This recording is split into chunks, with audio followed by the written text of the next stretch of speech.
Сәлеметсіңдер ме, құрметті оқушылар? Көркем еңбек сабағын бастаймыз. Ең алдымен көңіл күйімізді көтеріп, сыныпта жағымды атмосфера орнату үшін шаттық шеңберіне тұрайық. Бір-бірімізге комплименттер айтайық, яғни бір-бірлеріңе мадақтау сөздерін айтыңдар. Менің құрметті оқушыларым, сендер әлемдегі ең керемет, ең ақылды оқушысыңдар. Балалар, бүгінгі сабағымызда бізге жақсы баға алу үшін сиқырлы жапырақтар көмекке келеді. Яғни, біз бүгінгі сабақты 3 топқа бөліне отырып жүргіземіз. Бірінші жапырақ түрін таңдағандар бірінші топқа, екінші жапырақты таңдағандар екінші топқа, үшінші жапырақты таңдағандар үшінші топқа бірге қояйық. Ал енді ой қозғау.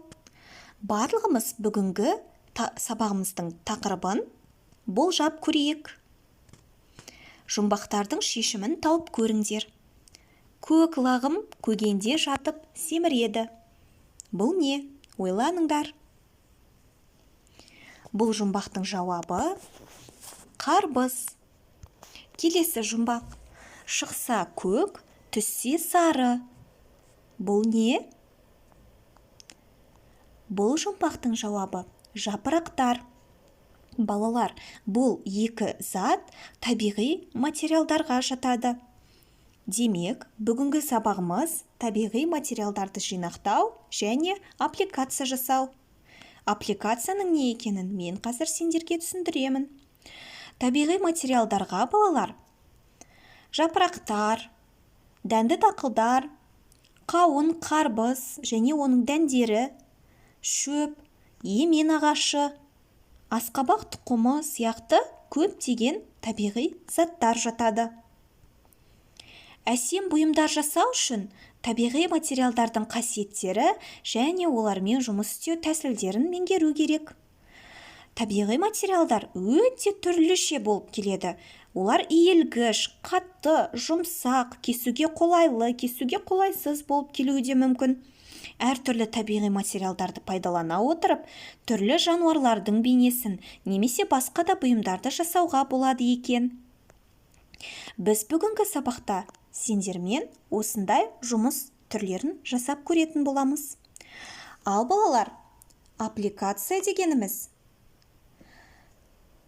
ол осындай табиғи материалдарды, түсті қағаздарды, матаны және тағы да басқаларды қиып алып, жапсырмалау аппликация деп аталады екен. Жұмысты бастамас бұрын қауіпсіздік ережелерін еске түсіріп өтейік. Жұмыс жасап жатқан уақытта қайшыны лақтырма, сермеме, қайшының ашасын ашық тастама.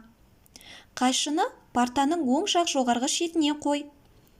Қайшыны ұсынғанда өзің жүзінен ұстап, алушыға сабын бер.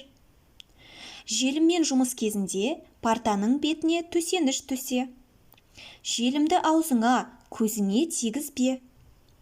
Желіммен жұмыс соңында қолыңды жақсылап жу.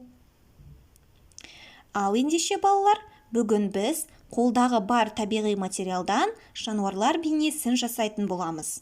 Яғни, сендер жапырақтарды қолданатын боласыңдар.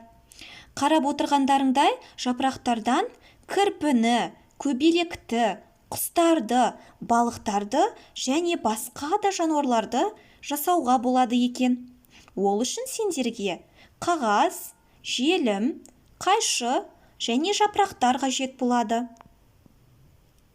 Жасаған туындыларыңа тақырып қойып, жануарларыңа ат қойып, және де ол туындыны қандай жапырақтардан жасадыңдар, сол туралы толығырақ айтып беретін боласыңдар.